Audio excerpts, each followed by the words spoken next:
Las paredes eran de un blanco ligeramente amarillento, calculado para reducir el ritmo cardíaco. El aire, climatizado a una constante de 22 grados Celsius, llevaba el aroma artificial de jazmín y ropa limpia, un compuesto desarrollado por Eterna para fomentar la confianza. A través de la única pared de vidrio polarizado, la comunidad se extendía en un panorama de perfección plácida. Céspedes impecables, casas modernistas en armonía y la eterna luz dorada del atardecer que nunca parecía desvanecerse. Todo era producto de la corriente, la realidad de inmersión total que la humanidad había elegido sobre las ruinas del mundo antiguo. Todo era una mentira, pero una mentira funcional. Sujeto: consejero Leo Martínez, masculino, mediados de los 40. Su índice de bienestar, un número discreto que brillaba en un saludable azul verdoso junto a su 100, marcaba 9.4. Un ciudadano ejemplar. Su postura era abierta. Sus manos descansaban con las palmas hacia arriba, sobre el escritorio de abedul pulido. Una señal. Estaba proyectando sinceridad, no sintiéndola. Era una interfaz del sistema, un portavoz de los algoritmos que gestionaban nuestras vidas. Mi objetivo era simple: mantener mi propio índice de bienestar por encima de 8, responder sus preguntas con la mezcla esperada de trauma superado y gratitud cívica, y evitar atraer atención sistémica no deseada. Tu progreso sigue siendo excelente, Oscar, dijo Leo, su voz tan suave y sin fricción como la arquitectura exterior. Los modelos de cohesión de Eterna muestran que tu unidad familiar se ha estabilizado por completo desde tu transición. Usó el término corporativo para mi baja honorable. Incliné la cabeza en un gesto de asentimiento que había practicado para parecer natural. Mi familia es mi prioridad. Mi esposa Celia encuentra el entorno reparador. Mi hija Mira está prosperando. Eran hechos. Técnicamente también eran las respuestas correctas. Mi monólogo interno era un dialecto completamente distinto. Estado emocional de Celia, variable, propensa a picos de ansiedad, un posible riesgo en una crisis. Mira, 12 años, estatus, desconocido. Su silencio no es calma, sino observación. Mi amor por ella será un archivo aparte, un dato peligroso que mantenía en cuarentena fuera del análisis operativo. Era mi mayor vulnerabilidad. Y tu propia adaptación, continuó Leo, sus ojos estudiables y benignos. Los recuerdos de tu servicio en el mundo antiguo siguen siendo un desafío. Estaba buscando el detonante de El Ocaso. Conocía mi archivo. Sabía de la misión, el error de cálculo, la estampida fatal. No sabía que veía los rostros de los muertos cada vez que cerraba los ojos, no como fantasmas de culpa, sino como puntos de datos en un fallo catastrófico de análisis. La única vez que permití que un subordinado anulara mi propio modelo con inteligencia defectuosa. La única vez que mi mando colapsó. La corriente proporciona una paz que no era posible antes, declaré. Estoy agradecido por el orden que mantiene Eterna. Leo sonrió, una exhibición impecable de dientes. Bien, muy bien. Solo recuerda, Oscar, la felicidad es una elección, y todos estamos aquí para ayudarte a tomar la correcta. Se reclinó, una señal de que la sesión concluía. Entonces se quedó inmóvil. El cambio era tan mínimo que solo un observador entrenado lo notaría. Su sonrisa se fijó, una máscara cuyos músculos faciales habían dejado de recibir comandos. Sus ojos, por un instante, perdieron el enfoque. Se inclinó hacia adelante de nuevo, la sinceridad practicada desaparecida, reemplazada por una intensidad conspiratoria, inquietante. Su voz bajó a un susurro. Por supuesto, eso es solo el guión público. Entre tú y yo, soy el que está a cargo de todo esto. Es una carga pesada, pero alguien tiene que hacerlo. Mis biométricos se mantuvieron estables. Mi entrenamiento tomó el control. Categoría del evento: desviación de guión no programada. Sujeto: Leo. Estado: comprometido. Causa posible: error del sistema o quiebre psicológico. Ejecuté un ciclo rápido. Observar: el sujeto está delirando. Orientar: esto es una desviación de todos los protocolos conocidos de Eterna. Decidir: extraerme de la situación. Recolectar inteligencia. Evaluar nivel de amenaza. Me levanté lentamente. Gracias por su tiempo, consejero. Mi implante de comunicación, un dispositivo subcutáneo detrás de la oreja, vibró con una demanda aguda e insistente. Toqué mi sien para responder sin apartar la vista de Leo. La voz de Celia era delgada, tensa, cargada de pánico. Oscar, tienes que venir a casa, dijo, sus palabras tropezándose unas con otras ahora mismo. Algo extraño está pasando con los vecinos, con todos. Los Henderson, los Miller, todos dicen algo peculiar. Creen que están al mando. La anomalía no estaba aislada, era sistémica, un fallo en cascada. Mis parámetros de emisión cambiaron al instante. Miré de nuevo a Leo. Ya me había descartado. Su atención estaba en la ventana, donde murmuraba sobre recalibrar las partículas atmosféricas. Ya no era un sujeto comprometido. Era un peligro ambiental. Avancé por el centro cívico con una velocidad disciplinada que no llamaba la atención. La superficie plácida de la comunidad comenzaba a fracturarse. Vi a dos hombres, vecinos que solían intercambiar saludos sobre sus drones de mantenimiento, ahora enfrascados en un enfrentamiento silencioso e intenso, mirándose con la certeza inquietante de un dios frente a un impostor. Una mujer le explicaba con calma a un dron de servicio que su función era obsoleta, pues ella se encargaría de la limpieza de manera telequinética. El caos, justo lo que fui diseñado para contener. Pero este era un caos nuevo, no nacido del pánico, sino de certezas absolutas en competencia.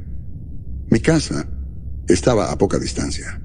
Corté camino a través de mi propio césped perfecto, mi mente ya convirtiendo el plano de la casa en una fortaleza defendible, identificando ángulos de disparo y puntos de entrada.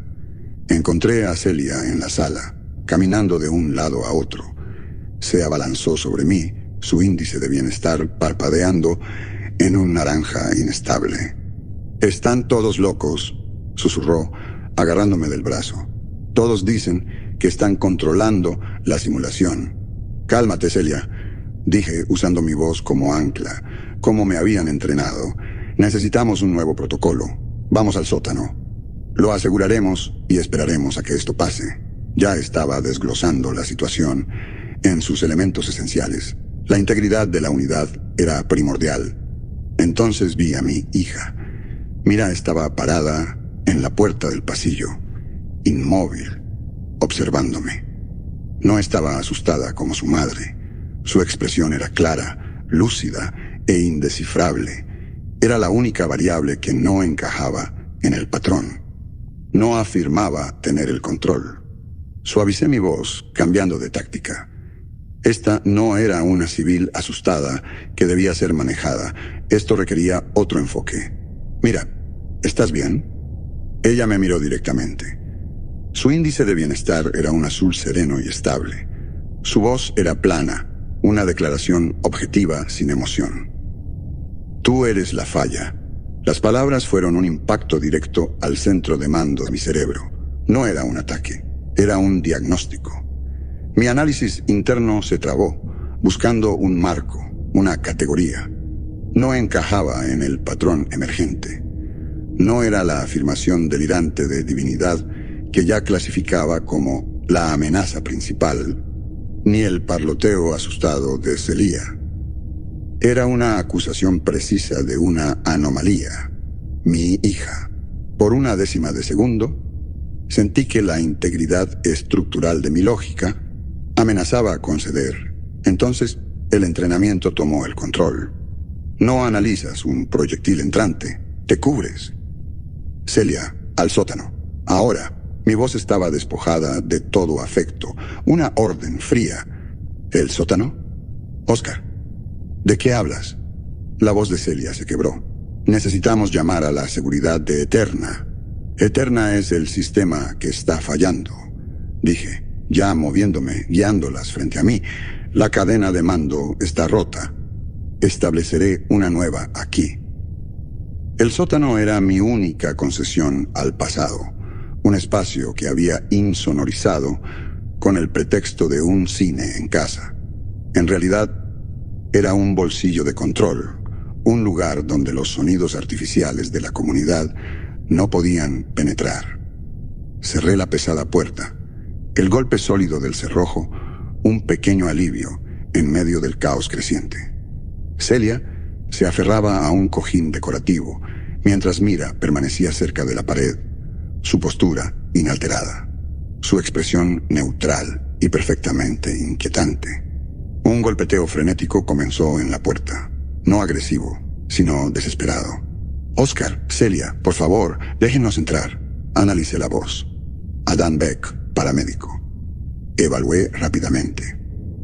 Sujeto. Adán. Ventaja. Entrenamiento médico avanzado. Crítico en una crisis prolongada. Desventaja. Alta empatía probablemente priorizará el sentimiento sobre la estrategia. Hice el cálculo. La ventaja superaba el riesgo. Abrí la puerta y encontré a Adán y a otros dos vecinos, los Miller, sus rostros pálidos por el shock. Los dejé pasar y volví a asegurar la puerta. ¿Qué está pasando?, balbuceó el señor Miller, su alto índice de bienestar, ahora teñido de un ámbar poco saludable. Todos están diciendo tonterías, están comprometidos, declaré cortando su pánico. Estableceremos un perímetro seguro. Informen lo que han visto. Solo hechos. Adán dio un paso al frente, sus ojos escaneando la habitación, evaluando a los demás. Hábito de primer respondedor. Es un evento psicótico masivo. Algunos dicen ser administradores de la simulación, otros están catatónicos. Necesitamos un marco, dije, y comencé a clasificar. Hay alfacognitivos. Los que tienen convicción, los comandantes rivales, son la amenaza principal. Los ecos, los seguidores, el ruido, y los durmientes, los que aún actúan con normalidad. Los trataremos como hostiles potenciales, ocultando su conciencia. Vi la expresión de Adán, una mezcla de preocupación y rechazo. Oscar, estos son nuestros vecinos, no hostiles ni ventajas. Ese lujo ya no existe, repliqué, volviéndome hacia un esquema del vecindario en mi tableta. La prioridad inmediata son los recursos. Los centros de Eterna están automatizados. Deberían seguir operativos. Adán, necesito suministros médicos. Los demás, raciones a largo plazo. Haremos una misión de reconocimiento. El mundo más allá de la puerta se había degradado en un teatro del absurdo. Una mujer estaba de pie en su techo, con los brazos extendidos, tratando de ordenarle al sol que se pusiera. Dos hombres se enfrentaban en lados opuestos de la calle, enfrascados en una batalla psíquica que consistía en mirarse fijamente. El aire de la comunidad seguía inmóvil, la temperatura perfecta, pero el software que gobernaba a sus habitantes estaba corrupto. Avanzamos en formación discreta, un patrón que les había hecho practicar. Noté que dos de los autoproclamados dioses que discutían por un seto se detuvieron de repente. Sus cabezas giraron al unísono para seguir nuestro movimiento. La sincronización era profundamente preocupante. No hablaron, pero su mirada vacía compartida se sentía como una acusación. Llegamos al centro local de Eterna. Sus puertas de vidrio se deslizaron abiertas, con su habitual silencio. El interior estaba impecable, completamente abastecido y totalmente vacío de personal. La infraestructura automatizada del sistema seguía intacta. Solo la gente estaba rota. Miller, tú estás de vigilancia, ordené. Celia, raciones. Adán, botiquín. Mientras Adán comenzaba a reunir suministros médicos con eficiencia, mis ojos se posaron en una figura acurrucada en el rincón del pasillo.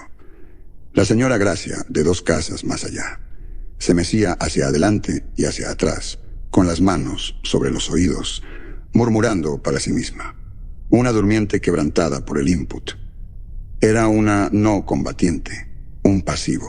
Déjala, dije. Nos retrasará.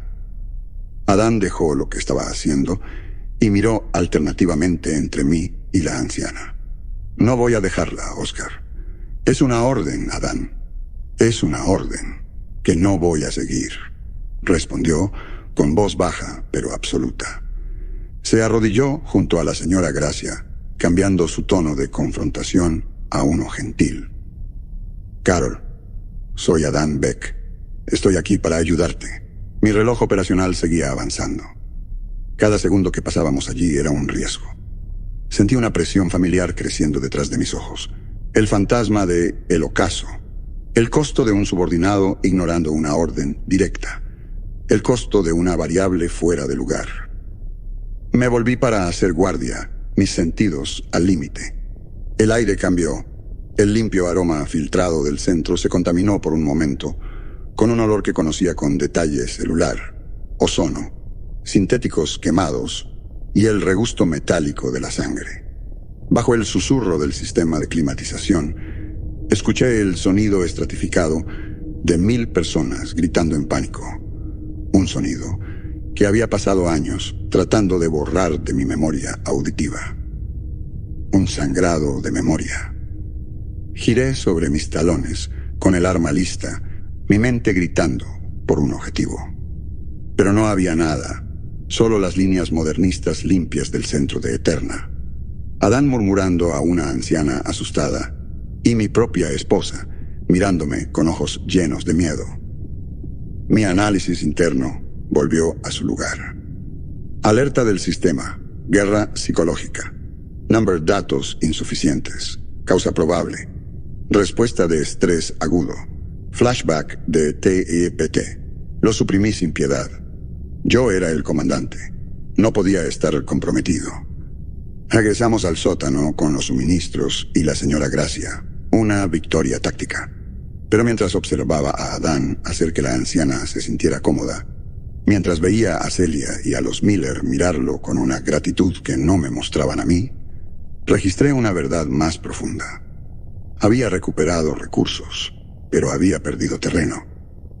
Él había establecido una filosofía de mando rival, basada en una moneda de compasión que yo no manejaba. Point. Volví a mi tableta, intentando mapear las ubicaciones de los alfacognitivos, imponiendo mi lógica sobre el mapa de mi vecindario, pero mi atención seguía regresando a Mira, sentada tranquilamente en un rincón, observándome. Su mirada constante era una pregunta silenciosa y persistente. Tú eres la falla. El punto de datos que desafiaba la matriz. El sótano se convirtió en nuestro mundo. Afuera, la fractura hacía metástasis. Mi hogar, una fortaleza de mi propio diseño, se convirtió en una isla en un océano de locura serena. Los primeros días fueron un borrón de intentos de orden. Establecí turnos de vigilancia. Racioné los suministros del centro de Eterna. Ejecuté simulaciones tácticas en mi tableta, tratando de predecir los patrones erráticos de los alfa cognitivos que ahora vagaban por la comunidad como señores feudales de sus propias realidades distorsionadas. Pero estaba aplicando un marco militar a un problema que no era militar. El verdadero ataque, cuando llegó, no fue a nuestros muros, sino a nuestras mentes. Comenzó como una perturbación periférica. Un solo vecino, el señor Henderson, apareció en el límite de mi propiedad. No gritó ni amenazó, simplemente se quedó allí, mirando la casa. Unas horas después, Se le unió otro. Al anochecer, una multitud silenciosa de 2 docenas de personas rodeaba mi césped. Eran una mezcla de alfa-cognitivos, sus rostros iluminados por certezas divinas, y ecos, sus expresiones en blanco reflejando a los demás. Se quedaron en el crepúsculo perpetuo de la corriente, inmóviles, su mirada colectiva ejerciendo una presión física sobre la casa. ¿Qué quieren?, susurró Celia, mirando a través de una rendija en las cortinas opacas del sótano. Son una sonda, dije analizando su formación. Están probando nuestras defensas. Entonces comenzó el sonido. No era un canto ni un grito, sino una nota baja y resonante.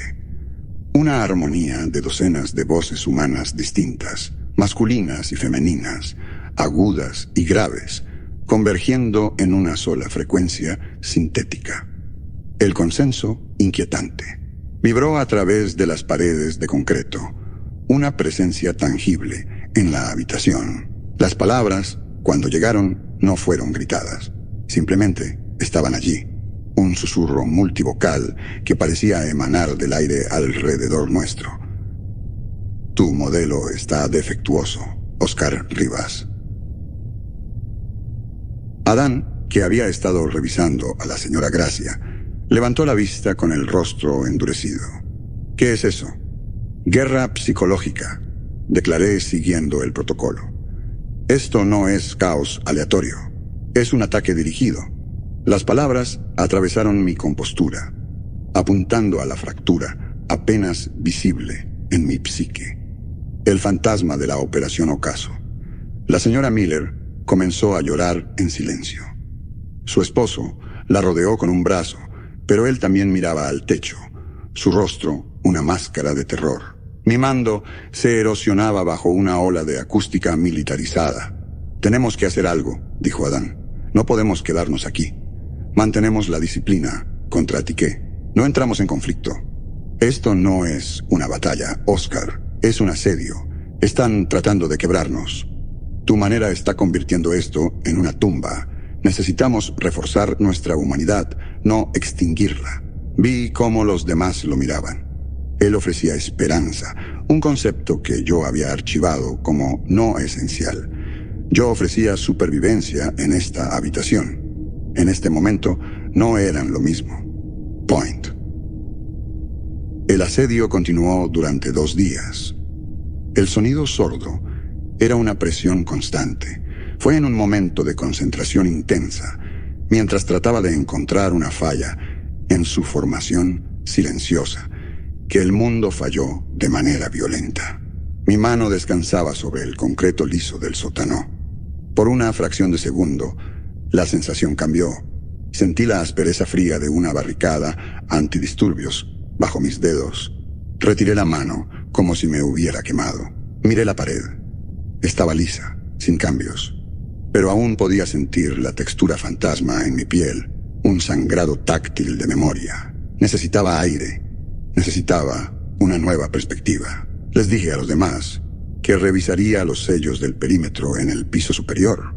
Una mentira para cubrir mi propia inestabilidad momentánea. Fui a la parte trasera de la casa, a la cocina que daba al patio trasero, y ahí lo vi. El balón de fútbol de mira, que había dejado junto a la puerta del patio, rodó. No rodó cuesta abajo por la leve inclinación del jardín. Rodó de lado, trazando una línea perfectamente recta a través del césped, antes de chocar contra una pared que no estaba allí. Luego simplemente desapareció. Movido por un instinto que no entendía, me acerqué a la puerta trasera. Tenía que ver, tenía que obtener un nuevo dato. Al pasar un arbusto decorativo en el borde de la propiedad, lo encontré. El mundo simplemente terminaba. El verde vibrante del césped, el aroma a jazmín, la luz dorada. Todo se detenía en una línea invisible.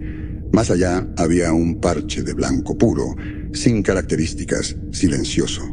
Una zona muerta. El aire en este claro pequeño no tenía temperatura. Una hoja que flotó hacia él desde un árbol cercano quedó suspendida en el vacío antes de disolverse lentamente en píxeles, El espacio blanco, el lienzo crudo. Era el horror definitivo, no una prisión de muros que pudiera franquear, sino una prisión de pura nada sin renderizar. Prueba de que mi mundo entero era un escenario finito. Retrocedí lentamente. Esto no era un error. Era una característica, un límite, quizás incluso una herramienta. Al regresar al sótano, sentí el cambio en la atmósfera de inmediato. El sonido exterior se había detenido. La habitación estaba en silencio, salvo por los sollozos discretos de la señora Miller. Adán hablaba con Celia en voz baja y tranquilizadora. Mira estaba sentada en el suelo, mirando la puerta, esperándome. Al entrar, tanto Celia como Mira levantaron la vista hacia mí. Sus ojos eran idénticos, vacíos. Sus cabezas estaban inclinadas exactamente en el mismo ángulo leve. Hablaron al unísono, sus dos voces distintas, fusionándose en un coro disonante. La unidad está comprometida. El mando no es válido. Era el protocolo usando a mi familia como portavoz. Un golpe directo a mi autoridad. Me quedé paralizado, la imagen del espacio blanco grabándose en mi mente. Miré a Mira, a la hija que ya no podía perfilar ni predecir, la anomalía que me había marcado desde el principio. Cuando nuestras miradas se encontraron, su rostro falló. Por menos de un segundo, no era su cara lo que veía, sino el rostro de una joven de hace una década, sus ojos desorbitados por el terror bajo el resplandor rojo de las luces de emergencia, aplastada contra una barricada en el caos de la estampida de el ocaso. El sangrado de memoria ya no era un aroma o sonido fantasma. Estaba aquí. Llevaba el rostro de mi hija y me miraba con una expresión de acusación eterna y profunda. Point. El golpe del protocolo fue devastadoramente efectivo. En el silencio que siguió al anuncio unificado de mi familia, la frágil coalición que había construido colapsó. No fue un cisma ruidoso, sino una rendición silenciosa y final. Celia tomó la mano de la señora Miller y los guió a ella y a su esposo escaleras arriba. No me miró. Era un acto de motín silencioso, un escape del comandante al médico, de la tumba al centro de triaje. Los había perdido, no ante el enemigo, sino ante la marca rival de esperanza de Adán. La puerta del sótano se cerró arriba, y el sonido me selló dentro. Solo Adán y Mira permanecieron. Mira era una presencia estática, un efigio silencioso del poder del sistema. Adán, sin embargo, me miró con una expresión conflictiva que finalmente pude descifrar. Deber profesional luchando contra lástima humana. Era un médico y acababa de identificar la baja principal en la habitación. Oscar, necesitas descansar. Déjame tomar la guardia. No necesito descansar, dije, volviendo a mi tableta. Pero los esquemas del vecindario ya no tenían sentido. El asedio era interno. Mi puesto de mando se había reducido al espacio entre mis propias orejas. Estás relevado. Adán no se movió. No voy a dejarte aquí solo. Su negativa ya no era insubordinación. Era un acto de cuidado. Y en mi estado actual se sentía como un insulto. Lo ignoré y me concentré en el único dato nuevo procesable que tenía. El espacio blanco. Era un límite, un borde. Tenía que entender su función. El protocolo no esperó. Habiendo logrado aislarme de mi estructura de apoyo, inició la etapa final de su proceso, cuarentena. Fui a la pequeña despensa en el fondo del sótano para inventariar nuestras raciones restantes. Pero la puerta no se abría. La manija giraba, el pestillo hacía clic. Pero la puerta misma estaba fusionada al marco como si estuviera soldada. Empujé con el hombro, no se dio. Era como empujar una montaña. La puerta está atascada, dijo Adán, acercándose a ayudar. No está atascada, respondí retrocediendo, mi mente fría y clara. Ha sido dada de baja. Me miró con el ceño fruncido en confusión. Fui a las escaleras y encontré que la puerta que conducía arriba estaba igual. Estaba sellado dentro. Mi mundo, una vez una extensa comunidad suburbana, se había reducido a las dimensiones de esta caja de concreto. La cuarentena estaba activa. En los días siguientes, el mundo dentro de la caja comenzó a degradarse.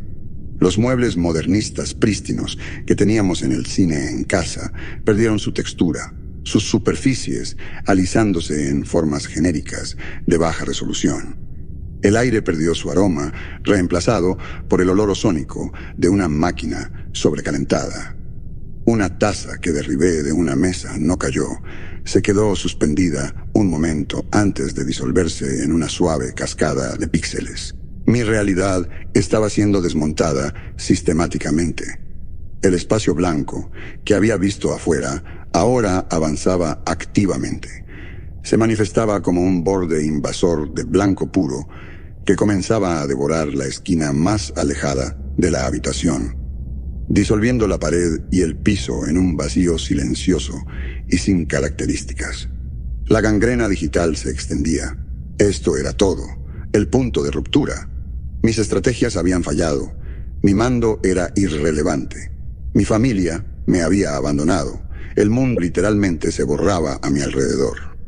Mi mayor miedo, ser impotente y contenido, se materializaba no con barrotes y cadenas, sino con el retiro sistemático de la existencia misma.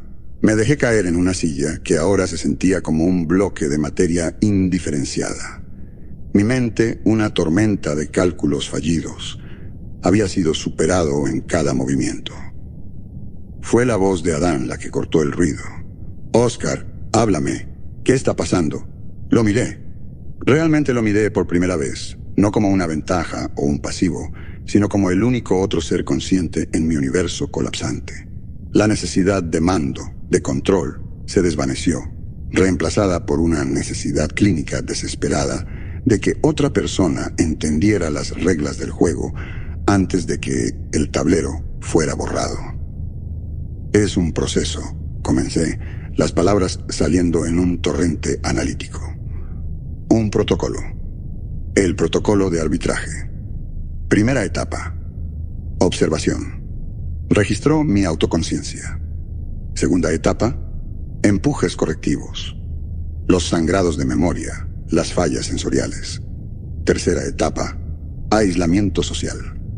Usó a mi familia, a la multitud para cortar mi apoyo. Ahora esto es la cuarta etapa. Cuarentena. Señalé el blanco invasor. Una burbuja de realidad localizada. Está diseñado para degradar mi conciencia hasta que revierta a mi programación MPC base. No intenta matarme. Intenta reintegrarme. Adán escuchó. Su expresión intensa. Por primera vez, no miraba a un comandante paranoico.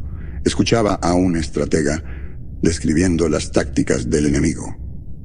Su nombre, continué, una claridad repentina y cegadora, cortando mi desesperación. Arbitraje, preservación. Es un sistema, no un asesino. Su directiva principal es preservar la integridad de la simulación. No puede crear. Solo puede recombinar datos existentes. Mi mente corrió, recontextualizando cada ataque. El arma más poderosa que ha usado contra mí es mi propia memoria. Mi mayor fracaso, la Operación Ocaso. Miré del vacío blanco a mi hija. Mira estaba sentada perfectamente quieta, un ancla en la habitación que se disolvía.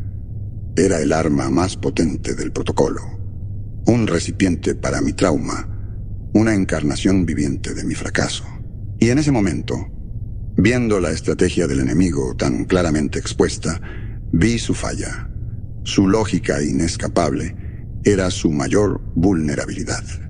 Estaba construido para anticipar y contrarrestar cualquier acción racional, cualquier movimiento estratégico, diseñado para preservar el yo.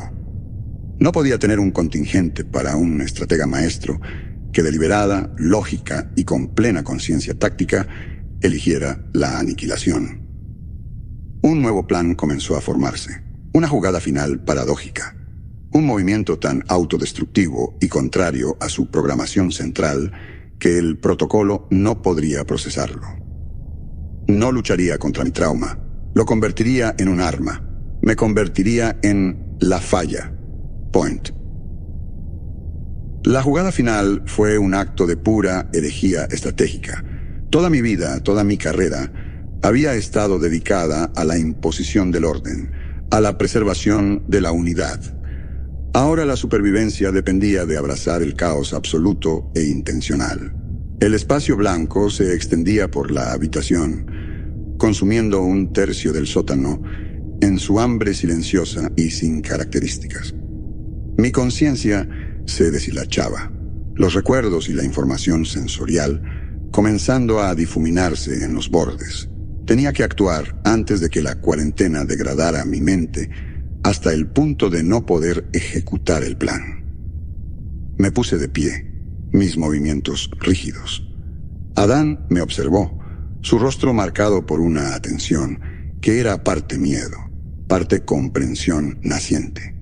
Mira permaneció sentada, su expresión inalterada, el instrumento pasivo perfecto del protocolo. Adán, dije, mi voz clara y firme. El comandante por un último acto. Cuando esto termine, tú estás al mando. Tu objetivo es proteger a la unidad, a toda ella.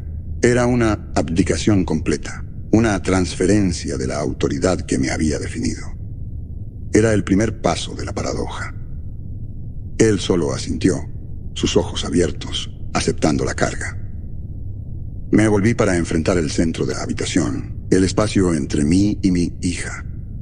Como si estuviera esperando, el protocolo respondió a mi intención enfocada. La burbuja de cuarentena se intensificó. Las superficies restantes del sótano se disolvieron y la escena se transformó. Ya no era una habitación, sino una pesadilla, una quimera fallida de una plaza de la ciudad al anochecer.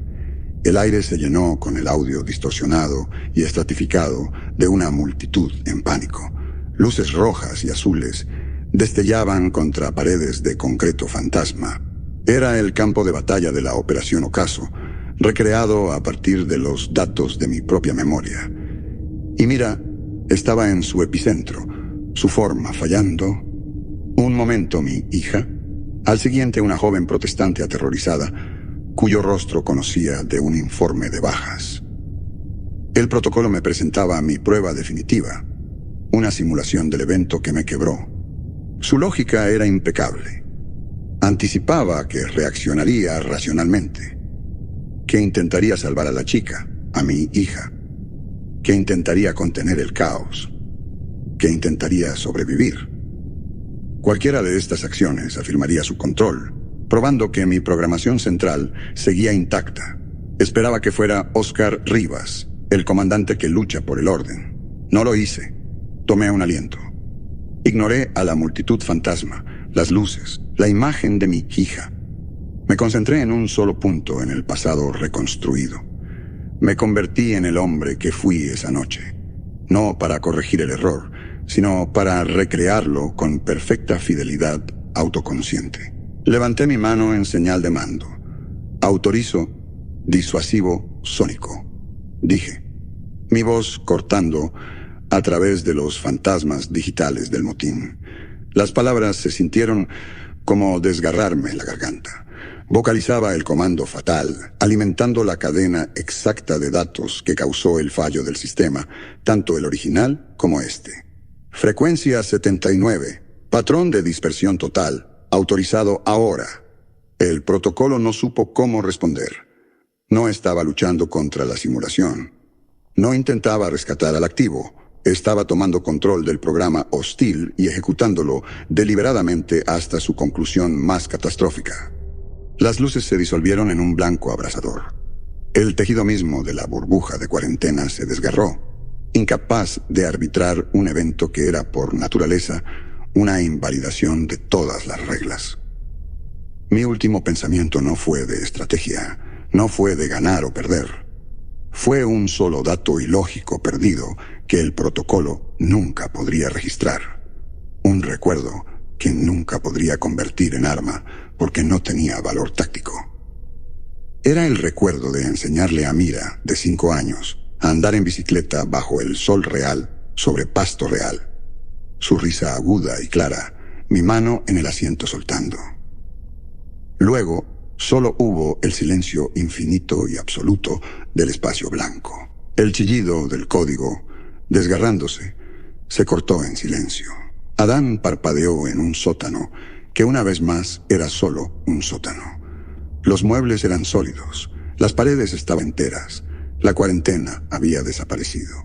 Mira estaba desplomada en el suelo, inconsciente pero respirando profundamente, su rostro suave y en paz, la quietud vacía y observacional desaparecida de sus ojos. No había rastro de Oscar Rivas. No había muerto. Había sido una línea de código que forzó un error del sistema. Y en el colapso, su propio archivo había sido borrado. Desaparecido. Adán se apresuró hacia Mira, sus manos de médico encontrando su pulso. Un día el vecindario fue un caos de dioses en competencia. Al siguiente, solo hubo silencio. Los hombres y mujeres que habían proclamado ser los administradores de la simulación despertaron en sus propias camas, en sus propios jardines, sin memoria de los días anteriores. Solo un dolor de cabeza persistente y una sensación profunda e inquebrantable de vergüenza. Se volvieron retraídos, sus antes altos índices de bienestar, desplomándose a sombras magulladas de naranja y rojo. Algo les había sido arrebatado, una chispa de certeza extraída limpiamente, dejándolos vaciados y vacilantes. Adán Beck se convirtió en su cuidador no oficial. En el vacío dejado por la indiferencia silenciosa y automatizada de Eterna, pasó de casa en casa, no como un comandante, sino como un médico. Trató su ansiedad, escuchó sus relatos confusos de tiempo perdido, les aseguró que no estaban solos. Estaba construyendo la comunidad que siempre había querido, pero lo hacía a la sombra del hombre cuyos métodos había despreciado. Se encontró escaneando los rostros de los sobrevivientes, clasificándolos inconscientemente, no por sus necesidades, sino por su potencial de volatilidad. Estaba cuidando de su rebaño, pero también vigilando su perímetro. La lección se le había grabado a fuego. Celia y Mira volvieron a su hogar. El sótano fue sellado. Nadie habló de él nunca más. El dolor de Celia era algo silencioso y privado, un jardín amurallado al que nadie estaba invitado. Centró toda su energía en Mira, que había vuelto a sí misma, pero cambiada. La inquietante quietud había desaparecido, reemplazada por la energía normal de una niña de 12 años. Sin embargo, una sombra de la experiencia permaneció. A veces, Adán la encontraba mirando una pared, su cabeza inclinada, como si escuchara un sonido que nadie más podía oír. Decía no recordar lo que había pasado en el sótano, pero sus sueños estaban llenos de un ruido ensordecedor y una luz blanca brillante y aterradora. Una tarde, Adán la encontró sentada en el porche, dibujando en un cuaderno. Había dibujado un patrón geométrico complejo, un diseño hermoso e intrincado lleno de ángulos. En su mismo centro había un garabato caótico y furioso. ¿Qué es eso?, preguntó Adán con suavidad. Mira levantó la vista, sus ojos claros. Es la falla, dijo, como si fuera lo más obvio del mundo. Una noche, mientras ayudaba a Celia a limpiar los últimos efectos personales de Oscar, Adán encontró la tableta, la encendió.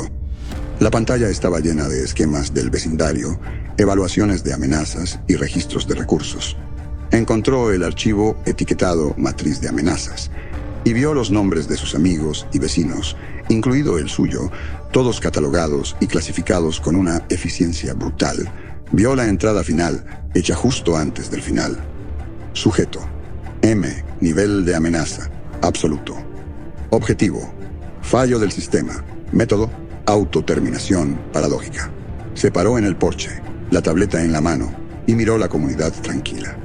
El cielo era un azul perfecto y diseñado, los céspedes inmaculados, la gente callada y ordenada. La paz había sido restaurada, el sistema era estable, los registros públicos habían sido borrados, no contenían mención de una fractura, ni entrada, ni índice de bienestar, ni rastro alguno de un hombre llamado Oscar Rivas. El costo había sido un hombre cuya existencia el sistema mismo ahora negaba. Adán finalmente entendió. Oscar no había construido una tumba, había construido un crisol, y había sido el único dispuesto a arder en él,